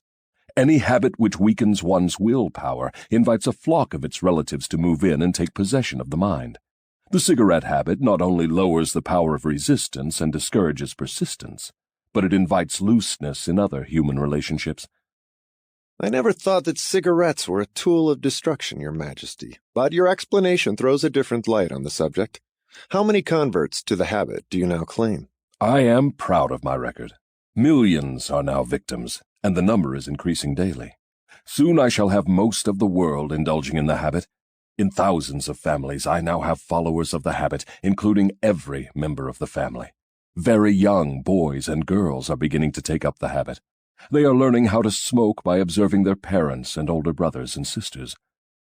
Which do you consider to be your greater tool for gaining control of human minds, cigarettes or liquor? Without hesitation, I would say cigarettes. Once I get a young person to join my 2-package-a-day club, I have no trouble in inducing that person to take on the habit of liquor, overindulgence of sex, and all other related habits which destroy independence of thought and action. Remember, this was written in 1938, long before the addictive nature of tobacco was discovered. Here, as elsewhere, Napoleon Hill is far ahead of his time in some of his medical and sociological opinions. Your Majesty, when I began this interview, I had you all wrong. I thought you were a fraud and a fake, but I see now that you are quite real and very powerful. Your apology is accepted, but you need not have bothered. Millions of people have questioned my power, and I got most of them at the gate as they came over. I ask no person to believe in me. I prefer that people fear me. I am no beggar. I take what I want by cleverness and force. Begging people to believe is the business of my opposition, not mine. Your Majesty will please pardon my rudeness, but I would not be able to look myself in the face again if I did not tell you, here and now, that you are the damnedest fiend ever to be turned loose on innocent people. I always had the wrong conception of you. I thought you were kind enough to let people alone while they were living, that you merely tortured their souls after death. Now I learn from your own brazen confession that you destroy their right to freedom of thought and cause them to go through a living hell on earth. What do you have to say to that? I get what I want by exercising self-control. It is not so good for my own business, but I suggest you emulate me instead of criticizing me. You call yourself a thinker, and you are. Otherwise, you would never have forced this interview on me. But you will never be the sort of thinker that frightens me unless you gain and exercise greater control over your own emotions. Let us get away from personalities. I came here to learn more about you, not to discuss myself. Please go ahead and tell me of the many tricks you have devised for gaining control of the human mind. What is your most powerful weapon just now? That is a difficult question to answer. I have so many devices for entering human minds and controlling them that it is difficult to say which are the most powerful. Right at the moment, I am trying to bring about another world war. My friends here in Washington are helping me to involve America in the war.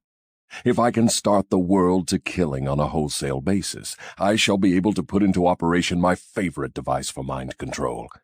It is what you call mass fear. I used this device to bring about the other world war in 1914.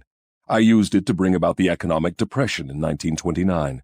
And if my opposition had not double-crossed me, I would now be in possession of every man, woman, and child in the world. You can see for yourself how near I came to world domination, the thing I have been struggling to attain for thousands of years. Here, the devil claims to be working with both sides to instigate war, based on his sowing the seeds of fear throughout the world. This is the essence of what has come to be known in our time as terrorism and the response to it. Through Hill's work, the devil takes credit for not only both world wars, but also the Great Depression.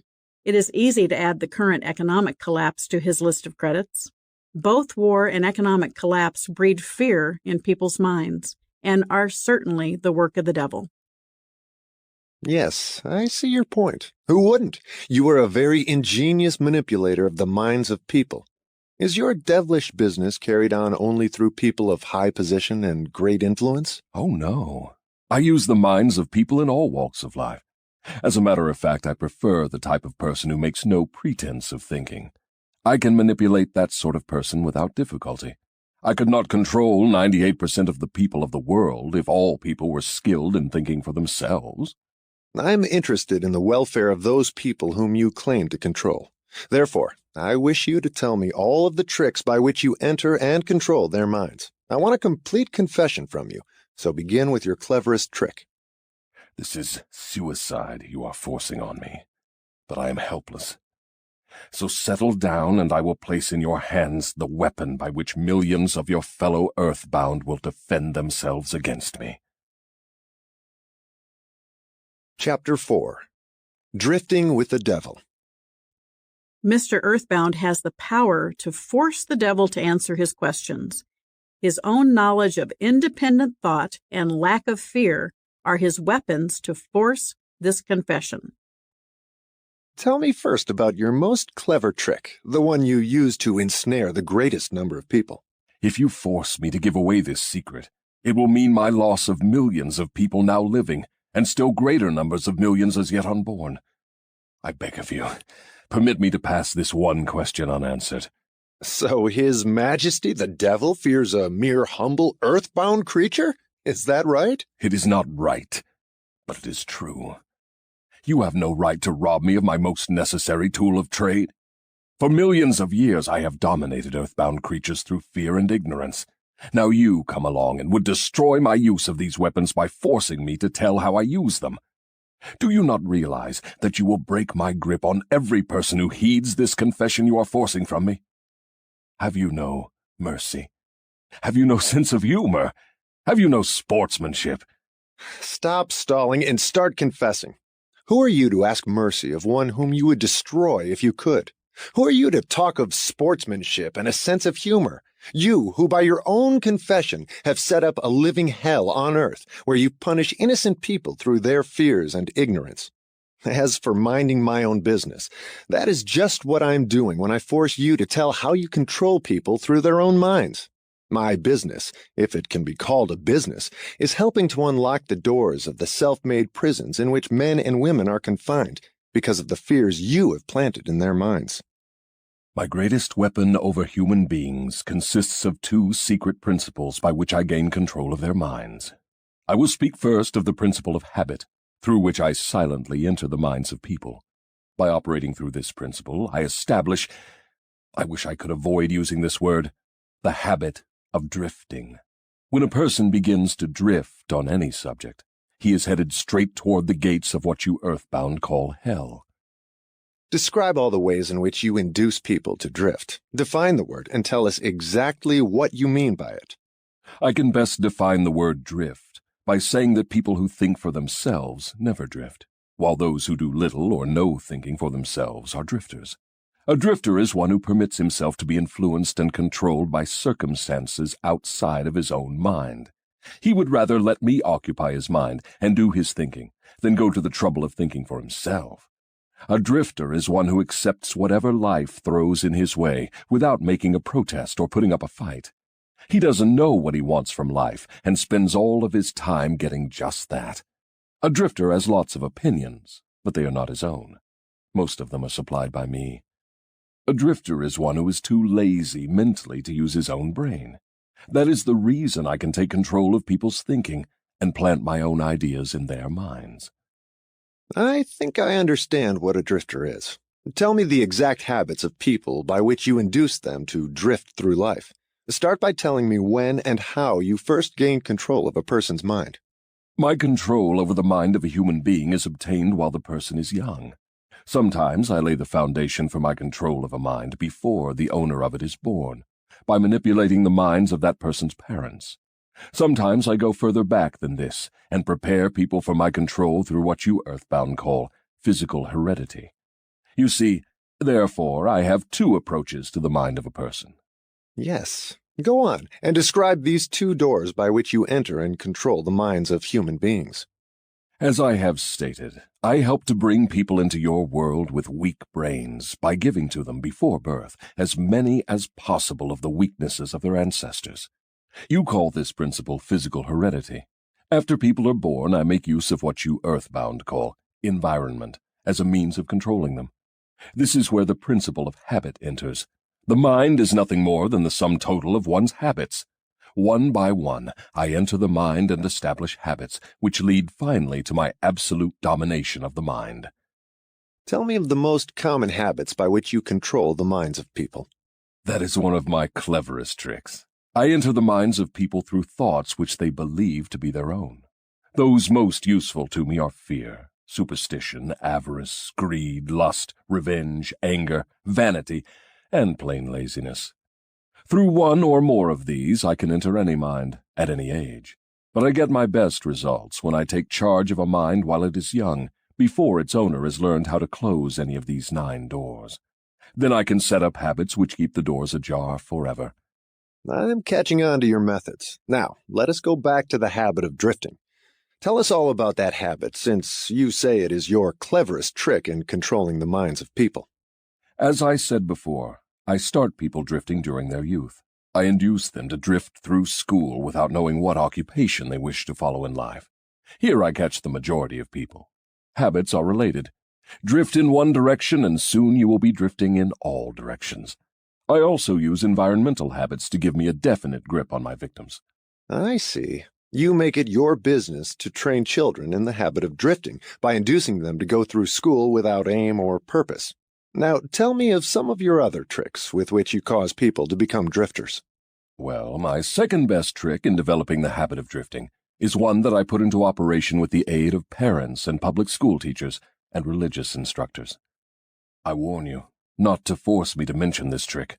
Do not disclose this trick. If you do so, you will be hated by my coworkers who help me use this trick. If you publish this confession in book form, your book will be barred from the public schools. It will be blacklisted by most of the religious leaders. It will be hidden from children by many parents. The newspapers will not dare to give reviews of your book. Millions of people will hate you for writing the book. In fact, no one will like you or your book except those who think, and you know how very few there are of this sort. My advice to you is to let me skip the description of my second best trick.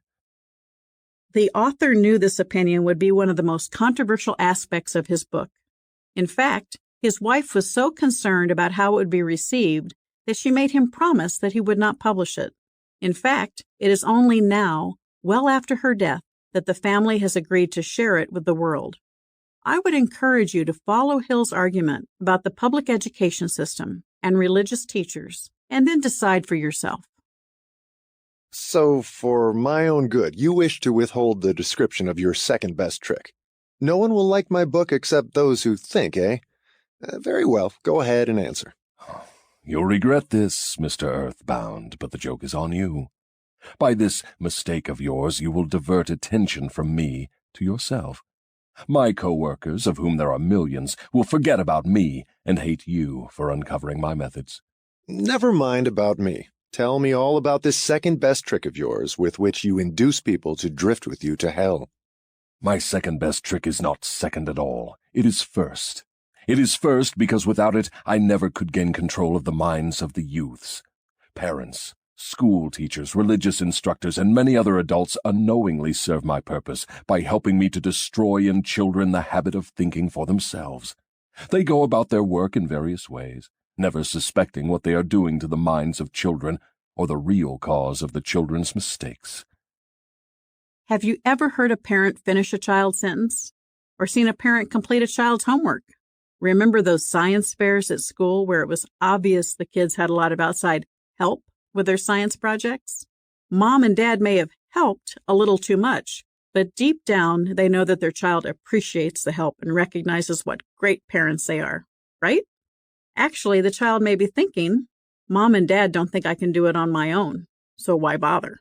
Eventually, this parental help will destroy the child's self-confidence. By allowing children to be truly in charge, parents will help their kids develop the habit of thinking for themselves. I can hardly believe you, Your Majesty. I've always believed that children's best friends were those closest to them, their parents, their school teachers, and their religious instructors. Where would children go for dependable guidance if not to those who have charge of them? That is where my cleverness comes in. There is the exact explanation of how I control 98% of the people of the world. I take possession of people during their youth, before they come into possession of their own minds, by using those who are in charge of them. I especially need the help of those who give children their religious instruction, because it is here that I break down independent thought and start people on the habit of drifting, by confusing their minds with unprovable ideas concerning a world of which they know nothing. It is here also that I plant in the minds of children the greatest of all fears, the fear of hell. I understand that it is easy for you to frighten children with threats of hell, but how do you continue to make them fear you and your hell after they grow up and learn to think for themselves? Children grow up, but they do not always learn to think for themselves. Once I capture the mind of a child through fear, I weaken that child's ability to reason and to think for himself, and that weakness goes with the child all through life. Is that not taking unfair advantage of a human being by contaminating his mind before he comes into full possession of it? Everything is fair that I can use to further my ends. I have no foolish limitations of right and wrong. Might is right with me. I use every known human weakness to gain and keep control of the human mind. I understand your devilish nature. Now, let us get back to further discussion of your methods of inducing people to drift to hell here on earth. From your confession, I see that you take charge of children while their minds are young and pliable. Tell me more of how you use parents, teachers, and religious leaders to ensnare people into drifting.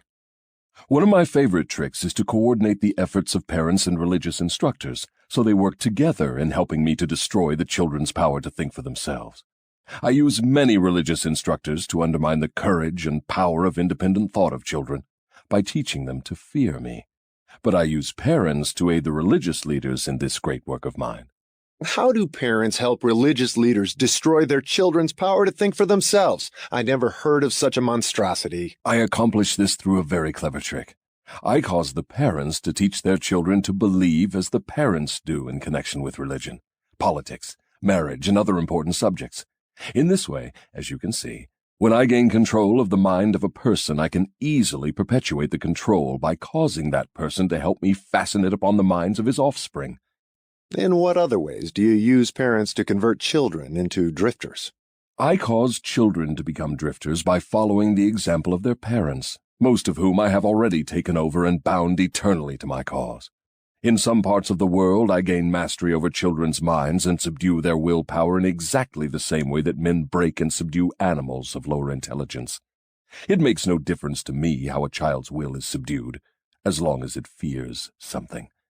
I will enter its mind through that fear and limit the child's power to think independently. The devil will enter a child's mind through fear and then limit the child's power to think independently. I can remember the many religious leaders I have known in the past and instantly divide them between fear-based instructors and faith-based instructors. In fact, I still get a chill from reliving the fire and brimstone of some of the fear-based sermons I heard as a child. In contrast, I remember the uplifted feeling of hope and courage from the faith-based sermons. Hill's words of wisdom certainly ring true for me. Does fear then paralyze independent thought? It seems that you go out of your way to keep people from thinking. Yes, accurate thought is death to me. I cannot exist in the minds of those who think accurately. I do not mind people thinking as long as they think in terms of fear, discouragement, hopelessness, and destructiveness. When they begin to think in constructive terms of faith, courage, hope, and definiteness of purpose, they immediately become allies of my opposition and are therefore lost to me. I'm beginning to understand how you gain control of the minds of children through the help of their parents and religious instructors, but I do not see how the school teachers help you in this damnable work. School teachers help me gain control of the minds of children, not so much by what they teach the children, as because of what they do not teach them. The entire public school system is so administered that it helps my cause by teaching children almost everything except how to use their own minds and think independently. I live in fear that someday some courageous person will reverse the present system of school teaching and deal my cause a death blow by allowing the students to become the instructors. Using those who now serve as teachers, only as guides to help the children establish ways and means of developing their own minds from within.